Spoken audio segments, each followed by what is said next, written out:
कश्मीरी मिर्च, powered by Tata capital, को powered by director इलायची, ड्यूलक्स।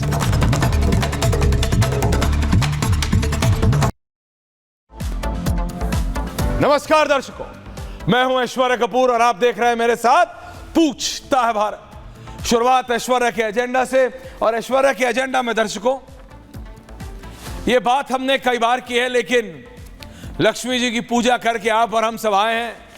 दिवाली अभी अभी निकली है, भाई दूज आ रही है, सतीश केसिंग जी तैयार हैं, सुधांशु त्रिवेदी जी तैयार हैं डिबेट करने के लिए। लेकिन क्या आप भारत की जनता 140 प्लस करोड़ लोग तैयार हैं ये बात को समझने के लिए, जो बात आज से नहीं पुरातन काल से, जमानों से बताई जा रही है और कई कहावतें लिखी गई हैं इसके बारे में। आमदनी 98, खर्चा रुपया, कमाई 1 आना है, खर्चा 10 आना है। अलग अलग व्यक्ति में अलग अलग समय में लोगों ने ये बताने की और समझाने की कोशिश की है। लक्ष्मी जी की तस्वीर शर्मा जी आपने चला रखी, तो भाई लक्ष्मी जी का आशीर्वाद तो आपको भी चाहिए, हमें भी, सुधांशु जी को भी चाहिए, सतीश केसिंग जी को भी, और आप 140 करोड़ प्लस जनता को भी। लेकिन जो सबसे बड़े भक्त लक्ष्मी जी के हैं हमारे राजनेता, सब राजनेता, from left to right to the center, everyone, viewers, change. Thank you. दर्शकों, बात सिर्फ इतनी है,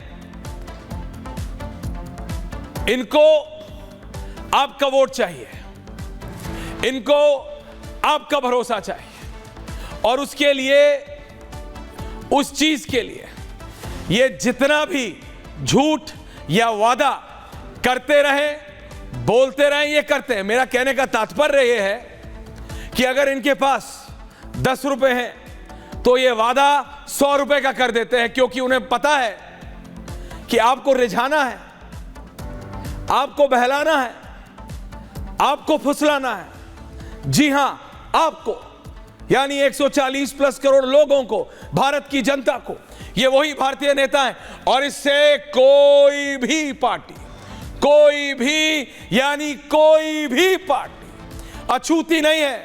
कोई राजनीतिक दल आ जाके ये बोल सकता है कि उसने झूठा वादा नहीं किया।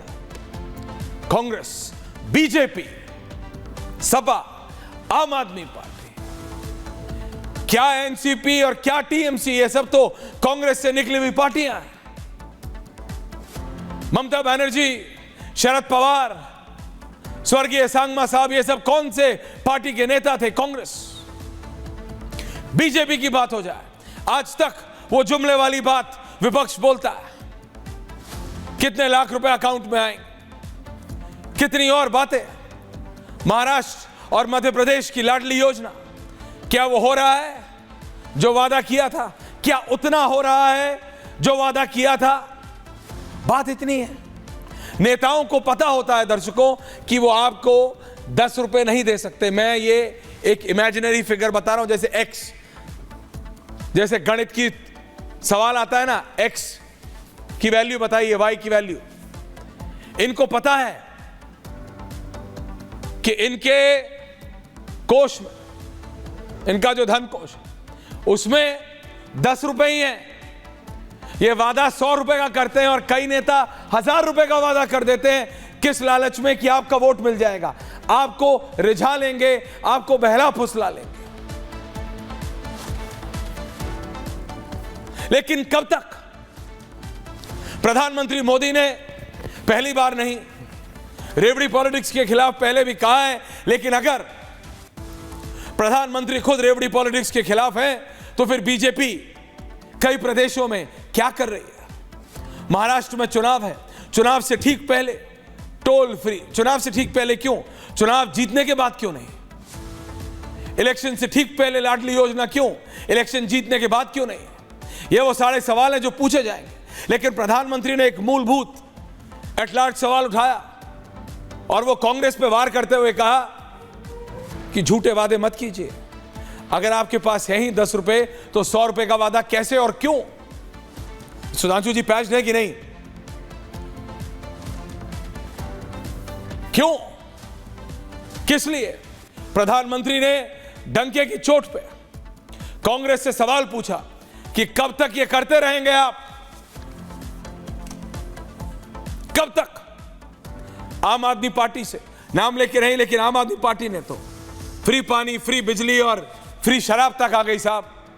तो राजनीति में तो पहले कहा जाता था कि शराब और बाकी चीजें अछूत है, यहां तो अब कुछ भी अछूत, जो चल रहा है चलने दो, पेटी पे पेटी फ्री, ये तो फ्री बात हो गई। लेकिन जो इन प्रिंसिपल बात है कि आमदनी 98 खर्चा रुपया, क्या नाम सुधांशु जी, रत्नाकर जी और सतीश के सिंह जी।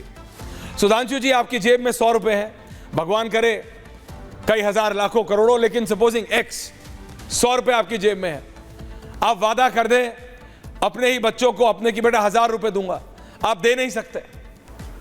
अपने ही किसी जानकार को वादा कर दें 1000 रुपए, दे नहीं सकते। रत्नाकर जी तो अनुराग जी दे सकते हैं, अनुराग जी के वादे और अनुराग जी की कथनी और करनी में मुझे बताया जाता है बहुत फर्क। लेकिन Sudhanshu ji on a serious note, on a serious note Sudhanshu ji, प्रधानमंत्री जी ने जो कहा वो वैलिड है, लेकिन अगर ये रेवड़ी पॉलिटिक्स इन प्रिंसिपल के खिलाफ है तो फिर बीजेपी भी तो करती है सुधांशु जी रेवड़ी पॉलिटिक्स। महाराष्ट्र में इलेक्शन से ठीक पहले कर रहे हैं आप, इलेक्शन जीतने के बाद कर रहे हैं तो मैं मानता। जी सुधांशु जी, फ्लोर इज योर्स। ऐश्वर्य जी आपने कहा तो अब यहीं पे मैं एक अंतर बताना चाहता हूं। जो आपने कहा कि वो चीज कम, ये इको हो रहा है, इसको जरा ठीक करवा दीजिए। करा रहा हूं, ठीक, बहुत ज्यादा इको हो रहा है, 1 सेकंड के अंदर। तो वो ये कहने का प्रयास करते हैं कि जो नहीं कर सकते वो करेंगे। और ये मैं आंकड़ों के साथ देश की जनता को बताना चाहता हूं कि हाल में संपन्न लोकसभा चुनाव में कांग्रेस ने जो 8,500 रुपए खटाखट वाली बात कही थी, तो उसमें उन्होंने क्या कहा था? हर परिवार की एक महिला को वो 1 लाख रुपए सालाना देंगे। हमारी 140 करोड़ की आबादी है और 4.5% पर फैमिली ऑन एन एवरेज है। अगर 4.5 से 140 को डिवाइड कर दें, भाग दे दें, तो 31 के आसपास आता है, यानी 31 करोड़ परिवार हैं भारत में। तो हर परिवार की एक महिला को मतलब 31 लाख करोड़ रुपया बांटने का ऐलान कर दिया था, वो खटाखट वाला ऐलान। और उसमें बहुत सी गरीब वर्ग की कम शिक्षित महिलाएं उस झांसे में आ गई, और वो जैसे पॉन्जी स्कीम वाले नहीं कहते तुम मेरा ये काम करना और इस तारीख के बाद आके उतना पैसा ले जाना, और जब लोग वहां पहुंचते हैं तो पता ही नहीं लगता है। और लखनऊ से लेके और बेंगलुरु तक वो दृश्य दिखा था। अब आप समझिए 31 लाख करोड़ बांटने का वायदा कर दिया था, जबकि पिछले बजट में जाके चेक करिए तो भारत की रेवेन्यू रिसीप्ट जो है, यानी कुल आय भारत सरकार की 26,80,000 करोड़ है। अब आप कल्पना करिए 27 लाख करोड़ कुल आमदनी